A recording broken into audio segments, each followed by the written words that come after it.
आनंद आप सभी को फिर से अपने YouTube चैनल आनंद स्टडी पॉइंट में स्वागत करता हूं।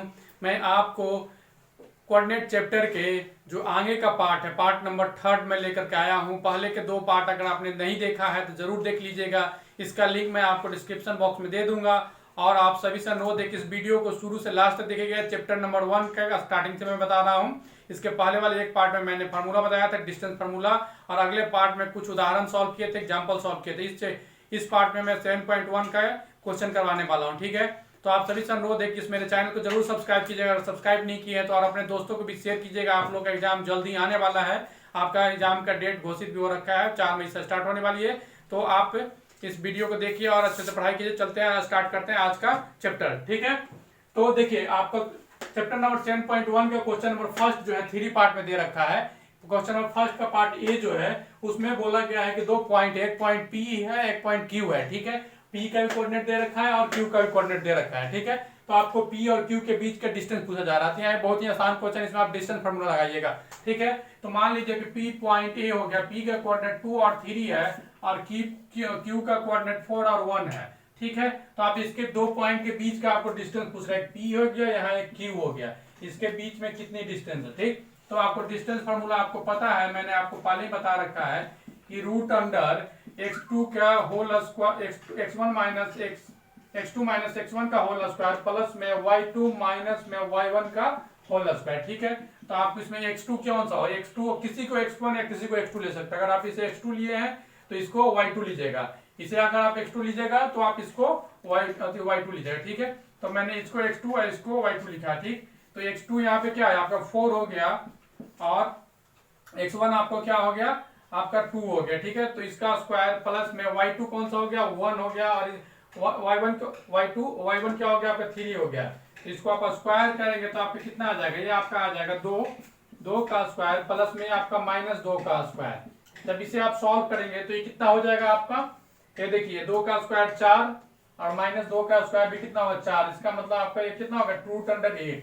इसकी वैल्यू आपको 2√2 हो जाएगी। इतना यूनिट इसका आंसर हो जाएगा। ठीक है, आपको मैं फिर से बता देता हूँ। देखिए 2 पॉइंट दे रखा है, एक पॉइंट पी है, एक पॉइंट क्यू है। ठीक है, एक पॉइंट पी है, एक पॉइंट क्यू है। एक पॉइंट का निर्देशांक आपका वही कोऑर्डिनेट आपका दे रखा है 2 और 3 है। दूसरा पॉइंट क्यू है, क्यू का एक निर्देशांक है 4 और 1 है। ठीक, अब दोनों के बीच में डिस्टेंस पूछा जा रहा है। डिस्टेंस निकालने के सबसे आसान तरीका क्या है, डिस्टेंस फार्मूला पर डायरेक्टली आपको पुट कर देना है वैल्यू को। तो देखिए ये x2 हो गया, ये और ये x1 हो गया, ये y2 हो गया और ये y1 हो गया। ठीक, x2 माइनस x1 का whole square plus y2 minus y1 का होल स्क्वायर, इसके वैल्यू को पुट किया और स्क्वायर किया, माइनस करने के बाद फिर इसको भी माइनस करने के बाद स्क्वायर किया। देखिए -2 का स्क्वायर और -2 का स्क्वायर क्या हो जाएगा 4 और 4, देखिए उसकी वैल्यू 8 आ जाएगी। अब इसको सॉल्व करने के लिए जो बच्चे बेसिक नहीं जानते उनको मैं बता देता हूं।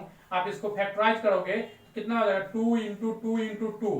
ठीक है, तो इसमें से एक रूट के साथ 2 2 जो है खत्म हो जाएंगे और सिर्फ एक रूट के साथ एक आपको खत्म होगा, तो ये आपका यहाँ एक बाहर निकल के चला जाएगा और अंदर में √2 बच जाएगा। ठीक है, तो अब आप क्या कीजिए कि अगला जो 2 क्वेश्चन है, क्वेश्चन नंबर 1 का, उसे आप खुद से ट्राई कीजिएगा। ठीक है, तो स्टार्ट आप क्वेश्चन नंबर 2 को देखते हैं। क्वेश्चन नंबर 2 में क्या बोल रहा है, तो देखिए क्वेश्चन नंबर 2 में क्या है कि एक बिंदु दे रखा है, एक पॉइंट है आपका, एक पॉइंट है क्वेश्चन नंबर 2 में 1.0 और 0 है। दूसरा पॉइंट आपका है वो है आपका 36 और 15 है। ठीक है, ये 2 शहरों के डिस्टेंस। ठीक है, अब इसमें बोला जा रहा है कि ये दोनों जो पॉइंट है ना, 2 शहर ए और बी 2 शहर है, उसके बीच के डिस्टेंस पूछा जा रहा है। मान लीजिए कि ए जो है ये 0 और 0 है। ठीक, और बी जो है आपका 36 और 15 है। इसके बीच का आपको डिस्टेंस फाइंड करना है। तो बहुत ही आसान है। इसमें आप क्या कीजिएगा कि ए और बी दोनों पॉइंट है। ठीक, जैसे पहले क्वेश्चन आपने डिस्टेंस फार्मूला पर रख के निकाला था उसी तरह से इसको निकालें। पहली बात है कि आपका 0 और 0 है तो आपका 0 का मतलब ही नहीं बनता है। आप ए और बी निकालेंगे तो क्या हो जाएगा आपका x2 क्या हो जाएगा 36 हो जाएगा। 36 माइनस 0 का स्क्वायर प्लस में आपको ये 15 हो गया, 15 माइनस 0 का स्क्वायर। ठीक है, तो ये आपका क्या हो जाएगा कि 36 माइनस 0 क्या होगा 36 हो जाएगा और ये आपका 15 माइनस 0 50 हो जाएगा। तो देखिए आप 36 का स्क्वायर क्या होता है, तो देखिए 36 का स्क्वायर आपका 36 का स्क्वायर हो जाएगा।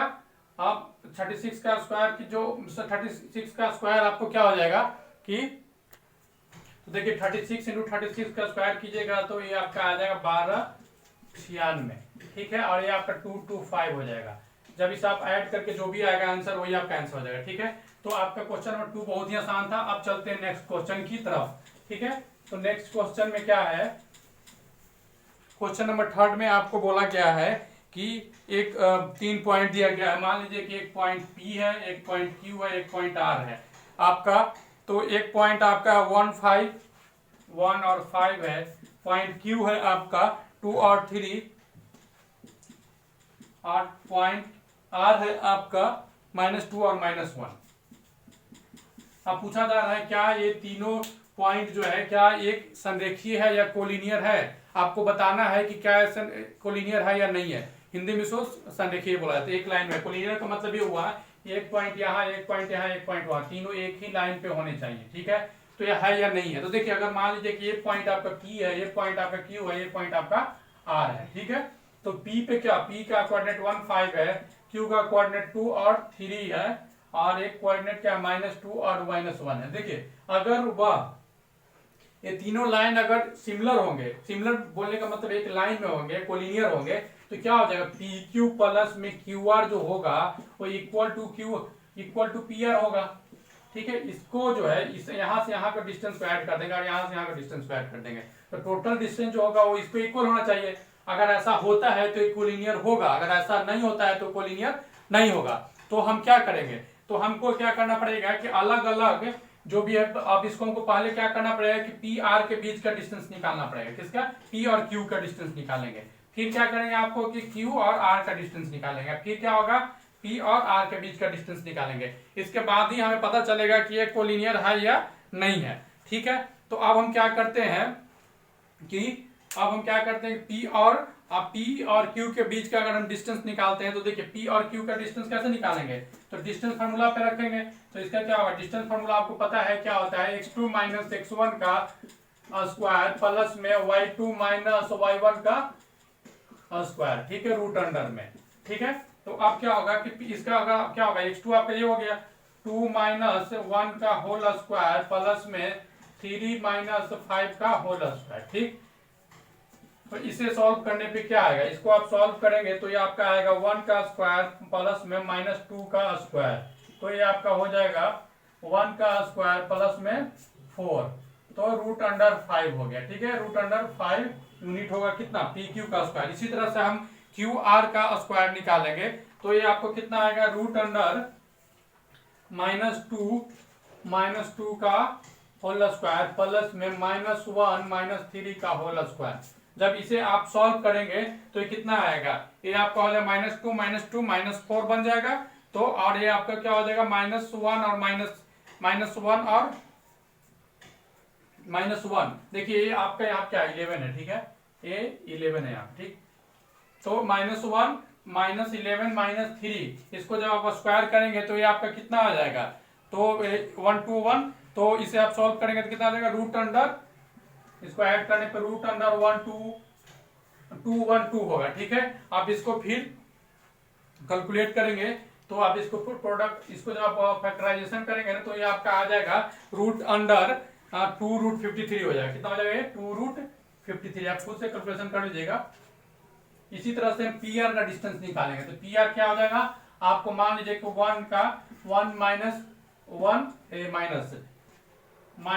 -2 का 1 - 2 का होल स्क्वायर प्लस में 5 -1 का होल स्क्वायर, ठीक है। जब इसे आप सॉल्व करेंगे तो ये आपका कितना निकल के आ जाएगा, ये आ जाएगा आपका ये आ जाएगा रूट अंडर 265 आ जाएगा। तो देखिए अब इसे हम सॉल्व करते हैं तो क्या ये ऐड करने पे इक्वल हो रहा है, नहीं हो रहा है, ठीक है। PQ जो है प्लस में अगर हम ऐड करते हैं QR के तो ये आपका इक्वल नहीं हो रहा है, ठीक है। तो जैसे आप देखिए यहाँ पे आप इसको ऐड कीजिए, √5 प्लस में 2√53 not equal to root under 265, ठीक है। तो इसका मतलब ये हुआ कि आपका कोलिनियर नहीं है, ठीक है। इक्वल नहीं होने के चलते इसको हम कह सकते हैं कि आपका कोलिनियर नहीं है, ठीक है। देखिए दोस्त, अब क्या क्वेश्चन नंबर 4 पे जाते हैं। तो क्वेश्चन नंबर 4 में क्या है कि 3 पॉइंट दिया गया, एक पॉइंट ए है, बी है और सी है। पॉइंट ए का कोऑर्डिनेट 5 और -2 है, पॉइंट बी का 6 और 4 है, पॉइंट सी का 7 और -2 है। ठीक है, तो आपको पूछा गया है क्या यह एक समद्विबाहु त्रिभुज है, मतलब क्या यह जो दिया गया है पॉइंट, तो क्या ये तीनों पॉइंट जो है एक आपको आइसोसेलेस ट्रायंगल का पॉइंट है या नहीं है। ठीक है, तो आइसोसेलेस ट्रायंगल समबाहु त्रिभुज किसे बोलते हैं। देखिए, तो समबाहु त्रिभुज आइसोसेलेस ट्रायंगल जो होता है कि अगर मान लीजिए कि ए है, ये बी है, ये सी है, तो समबाहु त्रिभुज में क्या होगा ना, इसके समद्विबाहु त्रिभुज क्या है, समद्विबाहु की बात कर रहा है आइसोसेलेस। तो आपका दो भुजा जो होते हैं ना आपस में इक्वल होते हैं, कम से कम दो भुजा आपका इक्वल होगा। ठीक है, दो भुजा इक्वल होगा तभी वो समद्विबाहु कहलाएगा, आइसोसेलेस कहलाएगा। ठीक है, मतलब ये हुआ कि ए बी जो होगा ना इक्वल टू ए सी का होगा। ठीक है, तो हम यहाँ से ए बी निकालेंगे और ए सी निकालेंगे।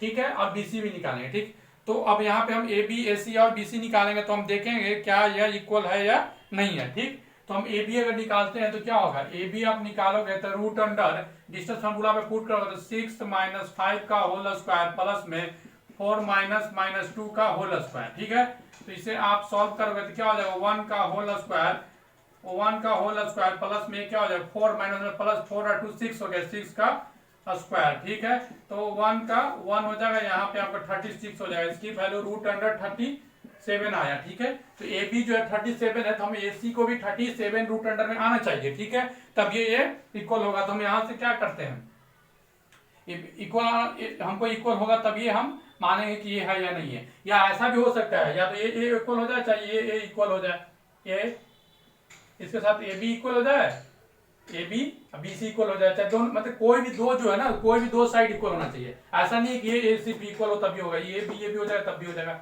ए बी होगा तब भी हो जाएगा। ठीक है, तो हम क्या करते हैं कि हमने ए बी को निकाल लिया है, अब हम क्या करते हैं कि बी सी को निकालते हैं। ठीक है, तो बी सी का क्या हो जाएगा, बी और सी को निकाला जाए तो बी सी का क्या हो जाएगा, रूट अंडर 4 - 6 का 7 - 6 का स्क्वायर प्लस में -2 - 4 का स्क्वायर।